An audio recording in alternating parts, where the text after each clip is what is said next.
अब मीराबाई ठाकुर जी को लेकर के अपने कक्ष में आ गई। सुंदर अपनी ओढ़नी, नई ओढ़नी बिछाई, एक लकड़ी के पाटे पर ठाकुर जी को विराजमान कर दिया।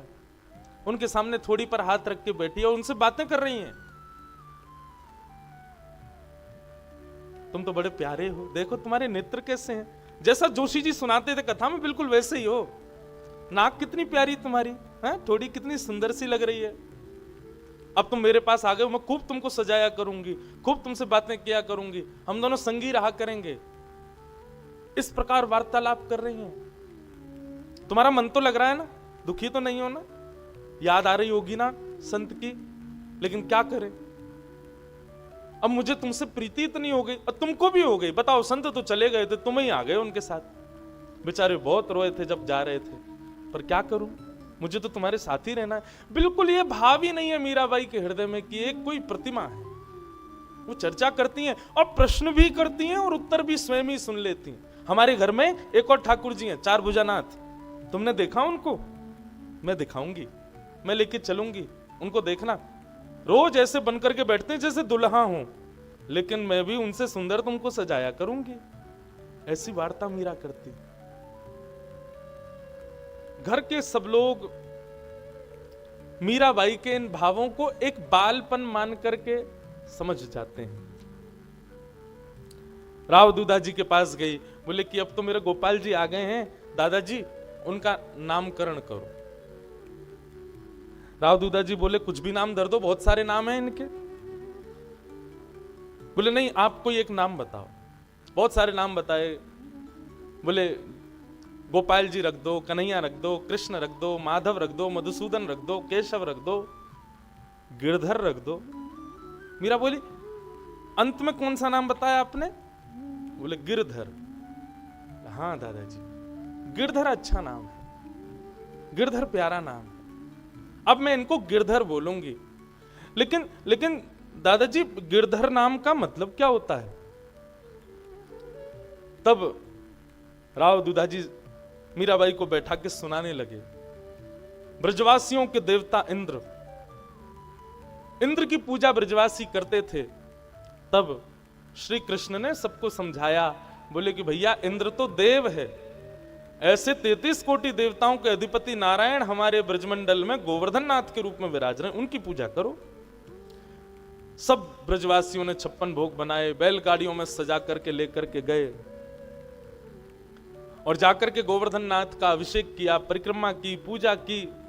इंद्र को गुस्सा आया तो इंद्र ने मेघमाला वर्षा दी, और जैसे ही वर्षा बरसने लगी तब नन्हे से बाल कृष्ण ने 7 कोस लंबे चौड़े गिरिराज पर्वत को अपने बाम हस्त की कन्नी उंगली पर धारण कर लिया, और उस समय सब ब्रजवासियों ने उनका नाम गिरधर रखा। सुना मीरा, ये हैं तुम्हारे गिरधर। राव दूधा जी कथा सुना रहे थे, लेकिन मीरा से कोई प्रत्युत्तर ना मिलने पर थोड़े भयभीत से हुए। क्या हुआ? पीछे मुड़ करके देखा तो मीराबाई अचेत पड़ी थी।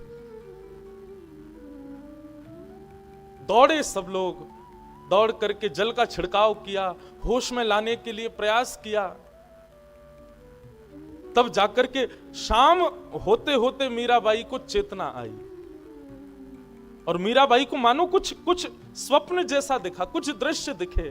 जो माधवी के रूप में उन्होंने दर्शन किया, वो सारी स्थिति उनको थोड़ी थोड़ी स्मृति में आने लगी। मीराबाई अब थोड़ी और शांत रहने लगी, उनको थोड़ा थोड़ा अनुभव होने लगा, अपने पूर्व जन्म की स्मृति थोड़ी थोड़ी जागने लगी। मीराबाई के माता पिता को बड़ी चिंता है इस बात की, हमारी बेटी साधारण नहीं है, खिलौने से खेलती नहीं, सजने का इसको शौक नहीं, गीत कहीं गाए जाते तो ये आती नहीं, 24 घंटे केवल अपने गोपाल जी के पास बैठी रहती है, उन्हीं की सेवा पूजा अर्चना करती रहती है। तब मीराबाई के पिताजी ने उनकी मां को बताया, बोले देवी सुनो, जब मीरा का जन्म हुआ था तब ज्योतिषियों ने कई बातें तो खुल करके बताई, पर एक बात गोपनीय रूप से मुझे बताई, महाराज आपके केवल एक ही संतान है जीवन में, आपके और कोई संतान नहीं होगी। और यह संतान भी साधारण नहीं रहेगी, ये भगवत भक्ति की पराकाष्ठाओं को पार करेगी, मुझे ऐसा ब्राह्मण देवता ने बताया था। तुम देखो ना, हमारे मेड़ता में कितने संत आते हैं, कितने वैष्णव आते हैं। अरे भले ही परिवार के लोग प्रसन्न नहीं होते मीरा की स्थिति से, लेकिन तुम देखो ना, जितने भी संत आते हैं मीरा को देख के कितने हम लोगों को आशीर्वाद देके जाते हैं कि तुम सौभाग्यशाली हो, ऐसी बेटी है तुम्हारी। कितना संत आशीर्वाद देके जाते हैं। बंधुओं, ये बात निश्चित है कि आप जब भगवत भक्ति के अनुगामी बनेंगे तो परिवार तो आपसे दूर हो ही जाना है, धीरे धीरे सब दूर होंगे। इसलिए मैं पहले ही निवेदन कर दूं, जिनको परिवार में ही रहना है और परिवार से ही संपूर्ण जीवन यापन करना है, भक्ति के मार्ग के बाउंड्री लाइन पे ही रहना, भीतर मत आ जाना, क्योंकि भीतर आए सब छूट जाएगा। और आप छोड़ोगे ऐसा नहीं, वो छोड़ देंगे आपको। मीराबाई की स्थिति राजा राव दूधा जी के घर में किसी को नहीं भाती, लेकिन जितने भी संत आते हैं सबको भा जाती। और इसी बीच एक अद्भुत संत का आगमन हुआ मीरा जी के जीवन में, जिनका नाम था श्री निवृत्तिनाथ जी। राव दूधा जी अपने पूरे परिवार के साथ डाकोर जी रणछोड़ राय भगवान का दर्शन करने के लिए निकले मेड़ता से। एक एक रात्रि दिन भर चलते, रात में एक जगह पड़ाव होता, फिर दिन भर चलते, फिर रात्रि पड़ाव होता। एक दिन रात्रि में एक नदी के किनारे एक जगह पड़ाव हुआ, वहीं पर सबके शिविर लगाए गए और सब रुके हुए थे। चर्चाएं आदि सब चल रही थी। राव दूधा जी भोजन के लिए बैठे, तभी उन्होंने कहा, मीरा कहां है, बुला के लाओ। सबने ढूंढा, लेकिन पूरे शिविर में मीराबाई नहीं मिली। तब किसी ने देखा कि वहीं पीछे एक नदी थी और उस नदी के ऊपर चट्टान के ऊपर मीराबाई बैठी। सबने जाकर के मीराबाई को देखा तो मीराबाई नदी के उस पार बैठे हुए एक महात्मा को देख रही हैं,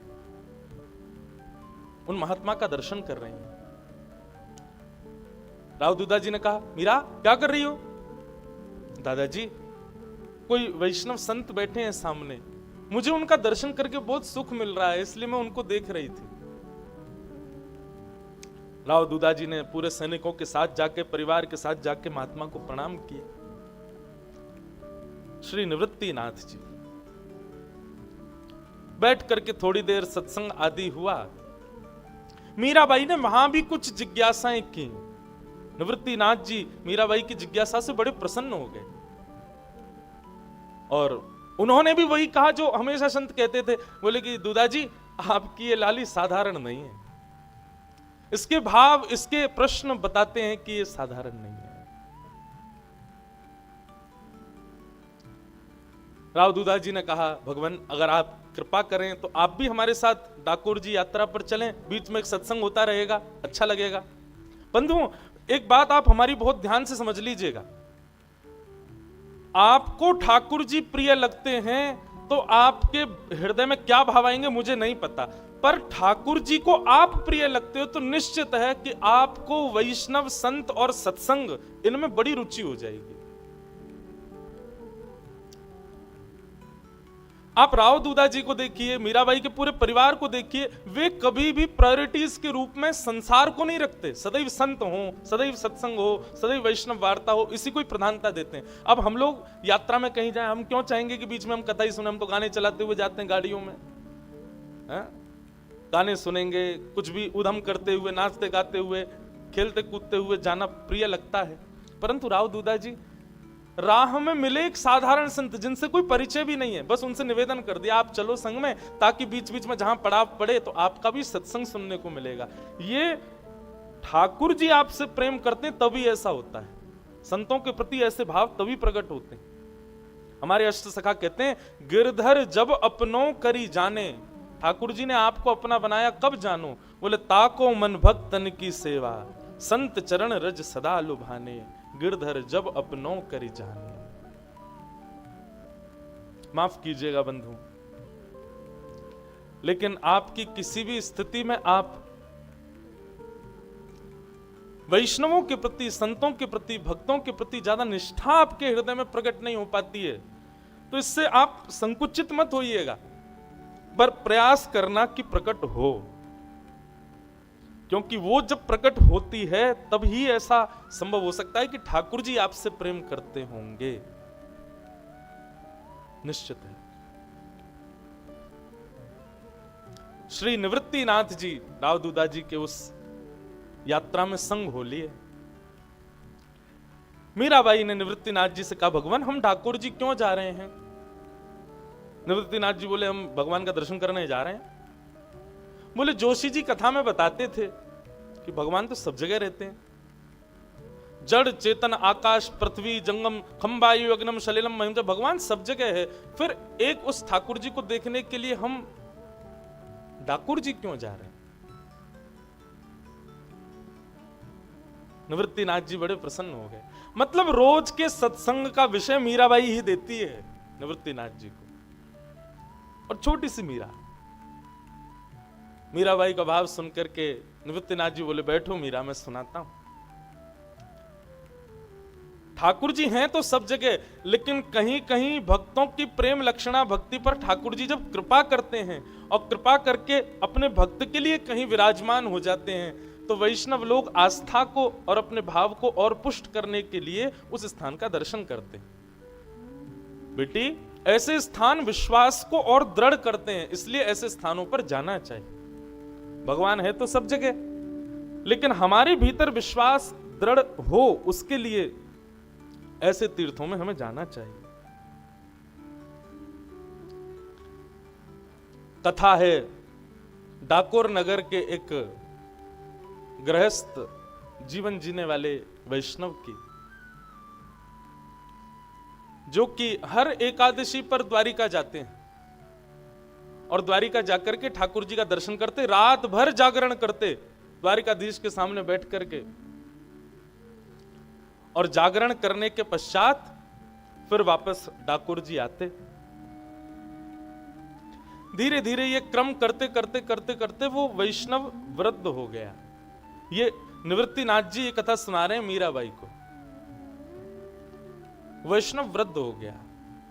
अब वृद्ध हो गया तो पहले जैसी ऊर्जा नहीं रही, जाने में इतनी दिक्कत भी होती थी। कई बार तो एकादशी पूर्ण हो जाती, द्वादशी लग जाती, बेचारे तब पहुंचते, आके फिर ठाकुर जी से क्षमा मांगते, भगवान मेरा नियम थोड़ा सा टूट रहा है, क्या करूं, वृद्धावस्था हो गई है मेरी, अब मैं ज्यादा कुछ कर नहीं पाता, भगवान अब क्या बताएं, ठाकुर जी से द्वारिका इतना दूर भी तो है। एक दिन एकादशी के दिन वो वैष्णव जब द्वारिका पहुंचे तो रात्रि में जागरण करते करते करते करते उनके नेत्र बंद हो गए, और बंद होते ही उनके चित्त में ऐसा भाव आया कि श्री द्वारिकाधीश उनके गले लग गए हैं और उनके साथ उनकी बैलगाड़ी में बैठ करके डाकोर जी जा रहे हैं। ये दृश्य जैसे उनको अपने चित्त में दिखा वो भाव नेत्र खोल करके जब उन्होंने अनुभव किया, बोले कि कहीं ठाकुर जी आज्ञा तो नहीं कर रहे कि तू मुझको ले चल। अरे ये पाप नहीं कर सकता मैं, पुजारी मुझे बहुत मारेंगे, जान से मार देंगे मुझे। लेकिन मन में सोचने लगे ज्यादा से ज्यादा क्या होगा, मरूंगा, लेकिन अपने ठाकुर को एक बार गले तो लगा लूंगा। अरे साहस कर लूं, पूरा जीवन तो मैंने व्यतीत कर दिया एकादशियां यही मना करके, अब ये भाव मेरे हृदय में आया, इसका मतलब द्वारिकाधीश आज्ञा दे रहे हैं। अपना नाम लेकर के बोले, आज पीछे मत हट। अरे किससे डरता है तू, द्वारिकाधीश तेरा स्वामी है, उसके आगे किससे डरता है तू, आज थोड़ा साहस कर ले, ठाकुर जी को लेके भाग चलते हैं ठाकुर जी। और अर्धरात्रि का समय जैसे तैसे करके मंदिर के अंदर प्रवेश कर गए, सामने शंख चक्र गदा पद्मधारी चतुर्भुज द्वारिकाधीश का दर्शन किया। आहा, मन में पहले विचार करने लगे ये तो बड़े भारी होंगे, इनको कैसे उठाऊं, लेकिन जैसे ही अंक में भर के उठाया तो मानो ठाकुर जी कोई 2 महीना के बालक के समान हल्के हो गए। वो पहले से तैयार बैठे थे, ले चल मुझे। गोदी में लेकर के आए, आकर के अपनी जल्दी से चुपचाप, अभी अर्धरात्रि का समय कोई उठा नहीं होगा, धीरे धीरे ब्रह्म मुहूर्त का समय हो रहा था, मंगला की आरती का समय होने वाला था, जल्दी से लेकर के आए, अपनी बैलगाड़ी में ठाकुर जी को लिटाया, अपने पटके से उनको ढक दिया और लगे अपने बूढ़े बूढ़े बैलों को चलाने। चिंता भी हो रही है मन में, धक धक भी चल रही है, श्वास भी ली नहीं जा रही, वृद्धावस्था है। प्रसन्न भी हो रहे हैं कि ठाकुर जी मेरे साथ चल दिए, लेकिन दुखी भी हो रहे हैं। बोले पुजारियों को जब पता चलेगा तो मेरा हाल क्या होगा। हे द्वारिकाधीश, मैं तो आपकी आज्ञा मान के आया हूं। हे द्वारिकानाथ, हे मेरे जगन्नाथ, मेरी रक्षा करना। मीराबाई कथा सुन रही है और सुनकर के बार बार ताली बजाती है, नेत्रों से कभी आंसू आ जाते, पहुंच करके सुनती है। फिर क्या हुआ? बोले वो वैष्णव ठाकुर जी को लेकर के जाने लगा। इतने में ही द्वारिकाधीश के मंदिर में पुजारियों ने जब प्रवेश किया, हल्ला मच गया पूरी द्वारिका में, ठाकुर जी चोरी हो गए, ठाकुर जी चोरी हो गए, ठाकुर जी को कोई ले गया। पूरी द्वारिका की खोज की गई, कौन था रात्रि में यहां पर? तो पता चला कुछ वैष्णव जागरण कर रहे थे। तभी उनसे पूछताछ हुई तो वो बोले एक हमारे साथ ठाकुर जी का भक्त था, वो नहीं मिल रहा है, बाकी सब यही है। अपने अपने घोड़ों पर बैठ करके लोग दौड़े ठाकुर जी के मार्ग पर। वो वैष्णव ठाकुर जी को लेकर के जा रहा था, वो पीछे मुड़ मुड़ करके देख रहा था, तभी देखा कि प्रचंड धूल उड़ रही है, मानो घोड़े आ रहे हैं। अब तो घबराहट बढ़ने लगी, बेचारे बूढ़े बूढ़े बैल कितना भागेंगे, और भगा में उनको बोले भागो, लेकिन ठाकुर जी तो बहुत दूर है। अभी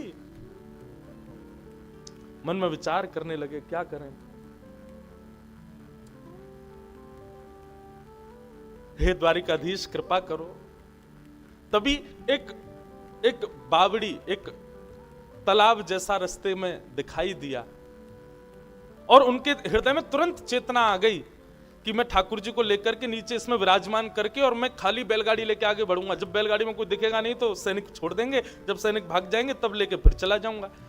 ठाकुर जी को गोद में उठाया, नीचे बावड़ी में ले जाकर के एक झरोका सा था, वहां जाकर के द्वारिकाधीश को विराजमान कर दिया और वापस बैलगाड़ी में आकर के आगे बढ़ने लगे। इतने में ही वे सब द्वारिका के सैनिक हों, पुजारी हों, वे सब घोड़े पर चढ़ के आ गए। ए, कहां जा रहे हो? बोले एकादशी का जागरण था, करके वापस ठाकुर जी जा रहा। बोले ठाकुर जी चुराए तेने? तो नहीं भगवान, मैं क्यों चुराऊंगा ठाकुर जी को? तलाशी करो इसकी। उसकी बैलगाड़ी उठा के सब जगह से देखा तो घास फूस सब उठाई, तभी वहां पर द्वारिकाधीश की पीतांबरी दिखाई दे गई, पटका दिखाई दे गया। और पटका देखते ही बोले ये पटका किसका है? फिर पटका देखते ही हाथ पांव कांपने लगे। जैसे ही हाथ पांव कांपते हुए देखे, बोले इसी ने ही चोरी किए, ठाकुर जी कहीं रख दिए, पूछो इससे। एक दो बार पूछा, नहीं बताया तो सबने उसको बहुत मारा। मीराबाई जोर जोर से रोने लगी सुन करके। अरे वो क्यों मार रहे हैं उनको? ठाकुर जी भी तो उनसे राजी हैं, उनके साथ जाना चाहते हैं, फिर वो क्यों मार रहे हैं उनको? निवृत्तिनाथ जी शांत करें, बोले मीरा सुनो, आगे सुनो। बहुत मारा, लहूलुहान हो गया वो वैष्णव। जब रक्त निकलने लगा तब हाथ जोड़ करके मुस्कुराने लगा, बोले कोई बात नहीं, मेरे प्राण निकल जाएं, लेकिन मेरी अंतिम इच्छा पूर्ण हो गई ना, द्वारिकाधीश को मैंने गले लगा लिया, अब भले ही मेरे प्राण निकल जाए। इतने में ही उस बावड़ी में से आवाज आने लगी, अरे मूर्खों, तुम मेरे भक्त को मान रहे हो? क्या तुम्हें पता नहीं कि भक्त और भगवान में अंतर नहीं होता? तुम उसको मार रहे हो, क्यों मार रहे हो? वो मुझे लेकर के नहीं जा रहा है, मैं उसके साथ जाना चाहता हूं, मेरी इच्छा है उसके साथ जाने की। और तुम लोग जो उसको पीड़ा दे रहे हो, उस पीड़ा का परिणाम देखो, मेरे भी अंग से रक्त निकल रहा है, पूरी तालाब का रंग रक्त वर्ण का हो गया है। जब ये स्वर सुना, सब पुजारी और सैनिकों ने जाकर के जब बावड़ी में देखा तो पूरी बावड़ी का रंग रक्त वर्ण का हो गया। सब लोग क्षमा मांगने लगे, बोले भगवान क्षमा कर दो, अपराध हो गया। ठाकुर जी ने कहा अमुक अमुक तिथि के दिन उस स्थान पर मेरा दूसरा स्वरूप तुमको प्राप्त होगा, उसको ले जाकर के तुम विराजमान कर देना, मुझे अभी इन्हीं के साथ जाने दो। तब वो वैष्णव, उसके पूरे हाथ पैर सब जगह जख्म हो गया था, नीचे गया, जाकर के द्वारिकाधीश को देखा। इतना प्रेम द्वारिकाधीश करते हैं ये जानकर के उसने जैसे अपने हृदय से लगाया ठाकुर जी को, उसके सारे जख्म ठीक हो गए, बिल्कुल स्वस्थ हो गया। और ठाकुर जी को लेकर के डाकोर जी में विराजमान हुआ। वही डाकोर जी में रणछोड़ राय के रूप में विराजमान है। मीराबाई ने जब ये कथा सुनी, अब तो मीराबाई उतावली हो गई, सबसे कहने लगी हम कब पहुंचेंगे डाकोर जी, हम कब पहुंचेंगे, कब दर्शन होगा हमको उनका, मुझे उनको देखना है जो अपने वैष्णव भक्त के साथ चले आए।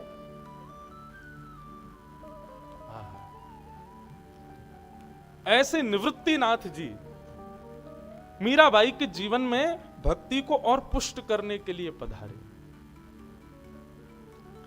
और सब वैष्णवों के साथ डाकोर जी गए और डाकोर जी जाकर के द्वारिकाधीश का दर्शन किया।